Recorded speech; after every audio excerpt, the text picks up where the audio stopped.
You can see we have a military crimp. The primers, well, they won't come out. We're going to take that crimp out.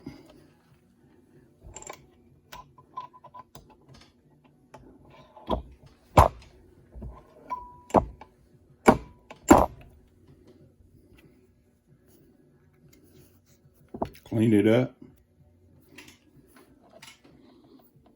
Now, you can see that the ring is gone. Now primer will go in. We're going to clean them up, put them in the tumbler, get all the grease off of them, and they'll be ready to go.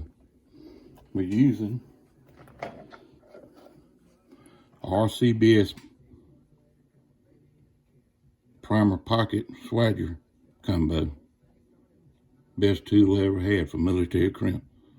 It'll get the job done. Y'all have a great day.